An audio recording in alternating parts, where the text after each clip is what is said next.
الكريم. أما بعد فأعوذ بالله من الشيطان الرجيم. بسم الله الرحمن الرحيم. فبظلم من الذين هادوا حرمنا عليهم طيبات أحلت لهم وبصدهم عن سبيل الله كثيرا وأخذهم الربا وقد نهوا عنه وأكلهم أموال الناس بالباطل وأعتدنا للكافرين منهم عذابا أليما. لكن الراسخون في العلم منهم والمؤمنون يؤمنون بما أنزل إليك وما أنزل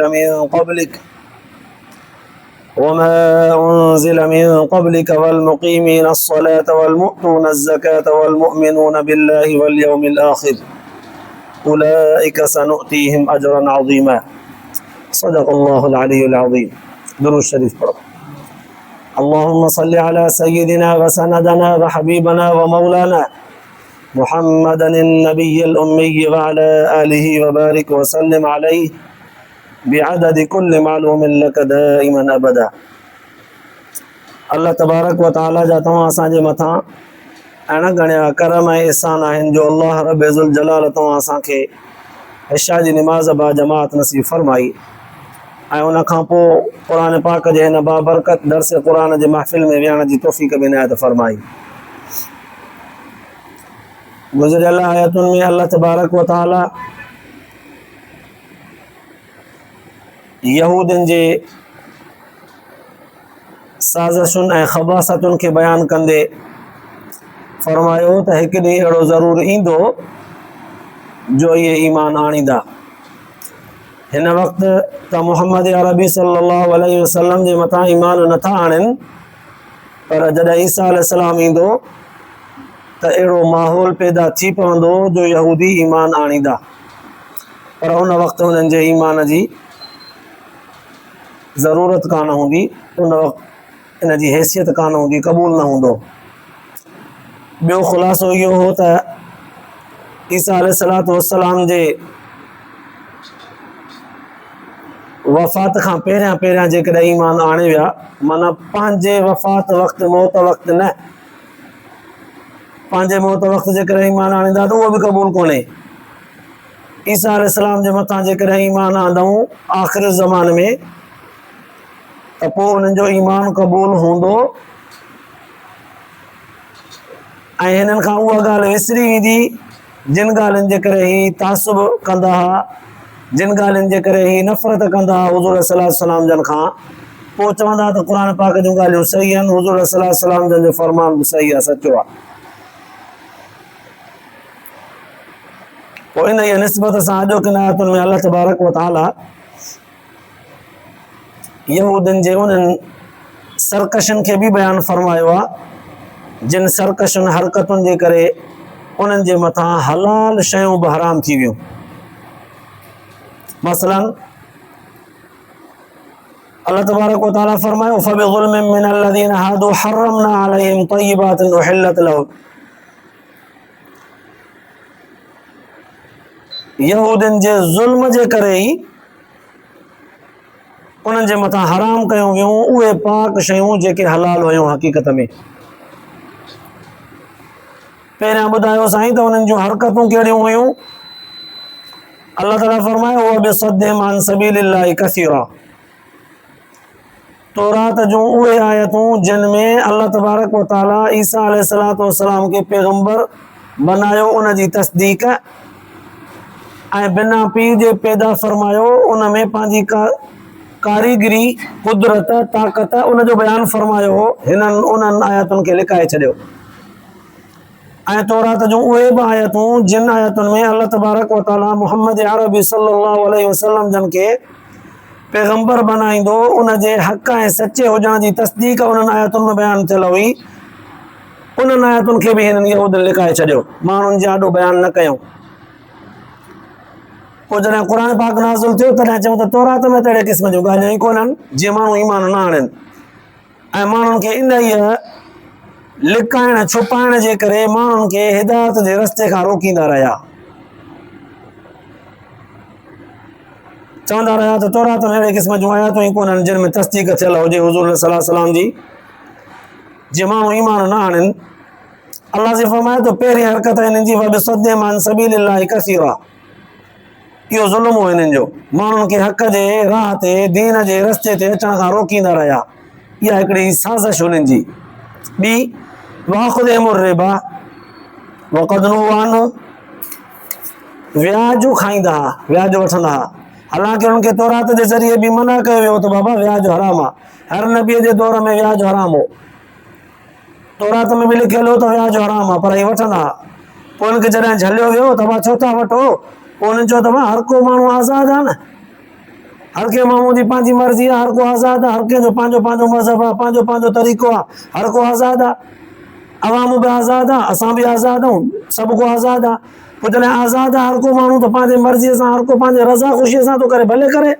ईअं चई करे माण्हुनि खे अहिड़ो माहौल ॾींदा हुआ जीअं माण्हू सम्झनि त वाक़ई आज़ादु आहे। ऐं हर कंहिंखे आज़ादी त खपे थी न, पाबंदी त कंहिंखे बि क़बूल कोन्हे। दीन इस्लाम में त कुझु न कुझु पाबंदी आहे। अहिड़ो माहौल, अहिड़ा लफ़्ज़ ॻाल्हाए करे माण्हुनि खे माहौल ॾींदा हुआ जीअं माण्हू दीन इस्लाम खां परे परे हुजनि, दीन इस्लाम जे पाबंदीअ खे क़बूल करण जे लाइ तयारु न हुजनि, ऐं ईअं सम्झनि त शायदि आज़ादु हुजणु इहो बि दीन आहे। पोइ अहिड़ा लफ़्ज़ माण्हुनि खे ॿुधाए करे माण्हुनि सां व्याज जो कारोबार करे माण्हुनि जा पैसा फमाईंदा वेंदा। वक़द नुहू अन्हु वअक्लिहिम अम्वालन नास बिल बातिल, कंहिं न कंहिं नाजाइज़ तरीक़े सां माण्हुनि जो माल खाईंदा, का न का टल कंदा। उधारो ढोर आजारो ॾेई करे वरी वठनि, या कंहिंखे किस्तनि ते का शइ ॾेई करे वरी वापसि कनि, वरी उन ते सौदे मथां वरी ॿियो सौदो कनि। ईअं माण्हुनि खे फासाए तरीक़े सां वरी उन्हनि मां को न को माल कढनि, या कुड़नि जे ज़रिए सां का शइ खपाइनि। 5 रुपए जी शइ आहे, 10 माण्हुनि खां कुड़ो कढाइनि, रुपयो रुपयो वठनि, पोइ जंहिंजे कुड़े में निकिती रुपए में मिलंदी 5 रुपए वारी शइ। हिननि वटि त 10 रुपया अची विया न। जीअं अॼोके दौर में स्कीमूं हूंदियूं आहिनि, कुड़े में कुरा अंदाज़ी थींदी आहे, गाॾियूं थियूं निकिरनि, मोटर साइकिल थी निकिरे, वॉशिंग मशीन थी निकिरे, फ्रिज थी निकिरे, इस्त्री थी निकिरे। अब इहो कीअं मिलंदी? चओ फलाणी पती वठो, मेज़बान या काई बि, या का अहिड़ी शइ गिह एजेंसी काई खणो, उन ते बसि ख़ाली खोखो 1000 रुपए जो आहे, मिसाल हिकिड़ो, इहो 1000 रुपया जमा करायो, टोकन वठो, पोइ सुभाणे मोटर साइकिल जो कुणो पवंदो, जंहिंजो कुणो निकितो 1000 में मोटर साइकिल। इहो बयान इहो त सफ़ा सवलो आहे, 1000 में मोटर साइकिल, जंहिंखे मिली उहो त ठीकु आहे 1000 में, पर हिननि वटि कुणा घणा जमा थिया, मोटर साइकिल खां टीणी रक़म इन कुरा अंदाज़ीअ वारे वटि जमा थी। पोइ हिनखे जेकॾहिं 1000 रुपए में कंहिंखे मोटर साइकिल कुणे ते ॾियणी पई त कहिड़ी कस आहे? सवाल ई आहे त जंहिंखे मिली उनजो त भाॻ हटड़ीअ मां हट, पर जिन खे न मिली 50 ॼणा जेके हा, 100 ॼणा हा, जंहिंजो 1000 हड़प थी, उन्हनि जो त हटु ई चटु थियो न, उनखे त कुझु कोन मिलियो, उन्हनि जा काॾे विया? कंहिं न कंहिं तरह सां का न का टल करे माण्हुनि जो माल फमाईंदा। अॼोके दौर में बि इहे हलनि था जेके नाजाइज़ आहिनि, ज़ुल्म आहे इहो माण्हुनि सां, नाइंसाफ़ी आहे। पोइ अल्लाह तबारक व तआला फरमायो त वाक़िलिहिम अम्वालन नास बिल बातिल, माण्हुनि जो माल नाजाइज़ तरीक़े सां खाईंदा। वअतदना लिल काफ़िरीन मिनहुम अज़ाबन अलीमा, असां इन्हनि काफ़िरनि अहिड़नि ज़ालिमनि जे लाइ दर्दनाक अज़ाब जहन्नम जो तयारु करे छॾियो आहे। इन्हनि जो इहे काफ़ी सारियूं हरकतूं हुयूं जिन जे करे उन्हनि जे मथां हलाल शयूं बि हराम थी वियूं। मसलन सूरत अनाम में ग़ालिबन इहो बयानु ईंदो, वअलल्लज़ीना हादू हर्रमना कुल्ल ज़ी ज़ुफ़ुर वमिनल बक़रि वल ग़नमि हर्रमना अलैहिम शुहूमहुमा इल्ला मा हमलत ज़ुहूरुहुमा अविल हवाया। अल्लाह तबारक व तआला फरमायो उन्हनि खे, अब तव्हांजे मथां हर उहो पखी ऐं जानवर हराम आहे, मसलन जंहिंजो चंबो वेकिरो आहे, आङुरियूं जंहिंजो हीअं टिड़ियल न आहिनि, चंबो मज़बूत आहे, पुठ जो चंबो उन में आङुरियूं अलॻि अलॻि न आहिनि, हुनखे चयो तव्हांजे मथां हराम आहे। बदक उनजो चंबो बि अलॻि न आहे, हुनजो चंबो आङुरियुनि जे विच ताईं सॼो भरियल आहे, तिरीअ वांगुरु, उहा बाबा हराम आहे। शुतुरमुर्ग़ हराम आहे। अहिड़ी तरह सां हुननि जे मथां खोड़ सारा उहे जानवर जंहिंजो चंबो वेकिरो वॾो आहे, हाथी वांगुरु, उहे हलाल बि हुननि जे मथां हराम कया विया। वरी वमिनल बक़रि वल ग़नमि हर्रमना अलैहिम शुहूमहुमा, अबा रिड में बकरी गऊं इन जी चर्बी वरी तव्हांजे मथां हराम गोश्त हलाल। हाणे उन ज़माने में गोश्त खां वधीक क़ीमती ॼाण त चर्बी हूंदी, छो त उन चर्बीअ खे रिझाए करे पोइ उनजो गिहु जेको निकिरंदो सणबो उहो रखंदा महफ़ूज़ करे सॼो साल। ॿिया गिह त कोन, उन मां चमचो विझी करे को महिमान ईंदो त उन मां उनखे बहितरीनु डिश तयारु करे खाधो तयारु करे उनखे खाराईंदा। पोइ उनखे हुकुम थियो त बाबा गोश्त खाओ, चर्बी हराम। अचे फाथा वरी उनखे चयो त बाबा चर्बी जेका चलो भला कंडे ते हुजे न उहा हलाल, ॿी चुतड़ ते जेका जानवर खे चर्बी थींदी आहे, मसलन जीअं रिढ खे घटे खे थींदी आहे, पोयां धिको थींदो आहे पुछ ते, सॼो हराम। हाणे हुननि वटि जेका मेन शइ क़ीमती हुजे उहा हुनजे मथां हराम। जेका आंड्रे सां गॾु चर्बी हुजे या गुर्दे सां गॾु चर्बी हुजे उहा तव्हांजे मथां हराम, गोश्त खाओ। जेके हलाल शयूं हुयूं जेके उनखे वक़्त ते खपनि पियूं, जिन जो हिननि खे सॼो साल खपो ज़रूरत हुई, उहे शयूं हुनजे मथां हराम थी वियूं। अल्लाह तबारक व तआला फरमायो इन्हनि जे ज़ुल्म जे करे ई हलाल थियल शयूं हुनजे मथां हराम कयूं वियूं। इहे ज़ुल्म बि इहे हुननि जा सिधे रस्ते ते अचण खां माण्हुनि खे कंहिं न कंहिं तरह सां रोकींदा, दीन इस्लाम जी मुखालफ़त कंदा, नबियनि जो इनकार कंदा, नाजाइज़ तरीक़े सां माल खाईंदा, व्याज वठंदा, इन्हनि जे लाइ अज़ाब ई अज़ाब आहे। वरी ॿी आयत में अल्लाह तबारक व तआला फरमायो लाकिन रासिखून फिल इल्म मिनहुम, पर यादि रखो मतां तव्हां सम्झो त सभु जो सभु यहूदी अहिड़ा आहिनि भागा, सभु ईअं बि न आहे। लाकिन रासिखून फिल इल्म मिनहुम, के पक्का पुख्ता बि हुया इल्म में, तौरात जो इल्मु उन्हनि वटि पक्को बि हुयो, पुख्तो बि हुयो, केतिरा ई अहिड़ा बि हुया। वल्मुमिनून युमिनून बिमा उनज़िल इलैक, जेको उन्हनि जे मथां तौरात में हुकुम नाज़िल थियल हो उन ते ईमान बि आणींदा हुआ ऐं उनखे मञींदा हुआ, अमल बि कंदा हुआ। वमा उनज़िल मिन क़ब्लिक, जेको उन खां पहिरियां उनजे अॻियनि ते शरई कानून नाज़िल थियल हो उन ते बि ईमान आणींदा हुआ, क़ुर पाक जी आयतुनि ते बि ईमान आंदो। केतिरा ई यहूदी अहिड़ा हुआ। अल्लाह जी फरमाए थो वल मुक़ीमीन अस्सलात, नमाज़ बि क़ाइम कंदा, वल मुतून ज़कात, ज़कात बि अदा कंदा, वल मुमिनून बिल्लाहि वल यौमिल आखिर, अल्लाह ताला ते आखिरत जे ॾींहं ते ईमान बि आणींदा, उलाइक सनुतीहिम अजरन अज़ीमा। अल्लाह जी फरमाए थो इहे अहिड़ा माना आहिनि जिन खे अल्लाह तबारक व तआला अन क़रीब अजर अज़ीम अता फरमाईंदो, वॾो अजर ॾींदो। हाणे हिननि ॿिनि आयतुनि खे आयत नंबर 160, 161, 162, सिपारो नंबर 6 सूरत निसा, इन आयतुनि में अल्लाह तबारक व तआला यहूदियुनि जे सरकशुनि जे करे जेके शयूं हलाल कयूं, जेके हलाल हुयूं हराम कयूं, उन्हनि जा कुझु असबाब बयान फरमाया त इहो उन्हनि जे ज़ुल्म जे करे हो। पर सभु अहिड़ा न, कुझु चङा हुया यहूदी। ज़ाहिरी आयतुनि मां इहा ॻाल्हि मालूम थी। गहरीअ नज़र सां ॾिसिजे थो त अल्लाह तबारक व तआला जंहिं बि क़ौम ते कावड़ ऐं ग़ज़ब कयो आहे, उहा कावड़ ऐं ग़ज़ब अल्लाह तबारक व तआला जो उन क़ौम जे ई नाफ़रमानी जे करे आहे।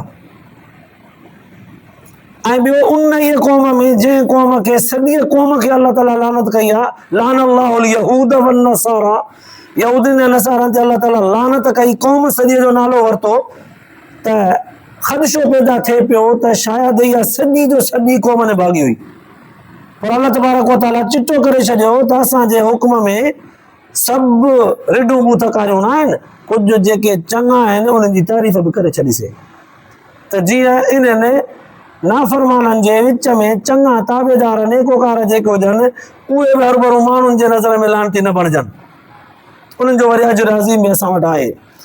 त क़ुर पाक जे बयानु करण जो इहो अदालती निज़ाम आहे अहिड़ो ज़बरदस्त, जेकॾहिं ख़दशो थी पवंदो आहे त उन ख़दशे खे दूरि करण जे लाइ उहा आयत बि नाज़िल फरमाईंदो आहे। थोरे वक़्त जे लाइ ॾिसिजे त अल्लाह तबारक व तआला जंहिं क़ौम ते कावड़ ऐं ग़ज़ब थो करे, उन ई क़ौम जे माण्हुनि में जेकॾहिं चङाई आहे त उहा बि बयानु थो करे। ॿियनि लफ़्ज़नि सां हीअं चऊं त काफ़ी सारियुनि जॻहियुनि ते काफ़र जेके मुनकिर आहिनि, क़ुर हदीस जा, अल्लाह जे नबीअ जा, अल्लाह ताला जे अहकामनि जा मुनकिर आहिनि, उन्हनि जे चङाइनि खे बि अल्लाह तबारक व तआला सारायो आहे। माना धक दुश्मन जो बि मञिबो आहे, जीअं चइबो आहे त अल्लाह तबारक व तआला इन्हनि नाफ़रमाननि जूं जेके चङियूं आदतूं हुयूं, चङा कम आहे, उन्हनि खे अल्लाह ताला सारायो बि आहे। जंहिंमां मालूम थिए थो त कंहिं माण्हूअ जे बुराइनि खे ॾिसी करे उनजे चङाइनि खे ईअं लोड़े न छॾिबो आहे। चङायूं पंहिंजे जॻह ते उनजी हैसियत रखनि थियूं, बुरायूं पंहिंजे जॻह ते उनजी इज़त खे विञाइनि थियूं, पर चङाई चङी आहे उहा बयानु कबी, भले दुश्मन में छो न हुजे, बाक़ी बुराई बयानु कबी। सो इन जे करे त माण्हुनि में बुराई न अचे, माण्हू हर को सिखी वठे। ऐं गहरी नज़र सां ॾिठो थिए त अल्लाह तबारक व तआला इंसान जे रिज़्क में जेका कमी पैदा कंदो आहे, मईशत तंग कंदो आहे, रोज़ीअ खे गुज़रान खे इंसान जेके मईशत खे मुंझाए छॾींदो आहे, परेशान हाल कंदो आहे, उहो इंसान जे पंहिंजे ई गुनाहनि जे करे आहे। अल्लाह तबारक व तआला वमन अअरज़ अन ज़िक्री फ़इन्न लहू मईशतन ज़ंका वनहशुरुहु यौमल क़ियामति अअमा। अल्लाह जी फरमाए थो, जंहिं असांजे नाले खे, असांजे ज़िक्र खे, असांजे तालीम तरबियत खे छॾियो, विसारियो, असां हुनजी मईशत तंग कंदासीं। असां बि क़यामत जे ॾींहुं उथारींदासीं अंधो करे। पोइ पुछंदो त अल्लाह जी, मां त जीअरो हुउसि, जीअरो अखियुनि वारो हुउसि, मोह मुताबिक़ मुंहिंजूं अखियूं सलामत हुयूं, हाणे उथियूं त अखियूं कोन्हनि, छो? अल्लाह ताला फरमाईंदो उन वक़्तु जवाब ॾिनो, क़ाल रब्बि लिम हशरतनी अअमा वक़द कुंतु बसीरा क़ाल कज़ालिक अततका आयातुना फनसीतहा वकज़ालिकल यौम तुनसा। जीअं तो उते असांखे विसारियो हो न, असांजे अहकामनि ते अमल कोन कई, असांजे तालीम खे विसारियई, अॼु असां बि तोखे विसारियो। केॾा वॾा लफ़्ज़ आहिनि सम्झण वारे जे लाइ। जीअं दुनिया में तो असांखे विसारियो, अॼु आख़िरत में आयो आहे न असांजे अदालती निज़ाम में, असां बि तोखे विसारियो। रब तबारक व तआला जंहिं बाने खे विसारे छॾे, अंधो करे उतारे, इहे सभु उज़वा उन इंसान जा शल हुजनि, कमु न कनि, बेकार हुजनि, उन वक़्तु इंसान केॾी न हसरत मां गुज़रंदो। त अल्लाह तबारक व तआला दुनिया जी हयातीअ में ई इंसान खे क़ुर पाक जे ज़रिए इहा तालीम ॾिनी आहे त अहिड़ा चङा अमल करे अचो जो क़यामत जे ॾींहुं अफ़सोस करिणो न पवे। अहिड़ो चङो सालिह नेक थी अचो जो आख़िरत में तुंहिंजो चहिरो चमकदार हुजे, तुंहिंजो चहिरो तुंहिंजे नाफ़रमाननि ऐं तुंहिंजे ग़लतनि ऐं तुंहिंजे धोखेबाज़नि जे करे तुंहिंजो चहिरो मुरझायल ऐं कारो काराटियल न हुजे। अल्लाह ताला इंसान खे एॾी वॾी तालीम ॾिनी आहे। अल्लाह ताला तव्हां असांखे इन ॻाल्हियुनि जे ॿुधण खां पोइ अमल जी तौफ़ीक़ नसीब फरमाए, आख़िरत जे लाइ निजात जो ज़रियो बनाए।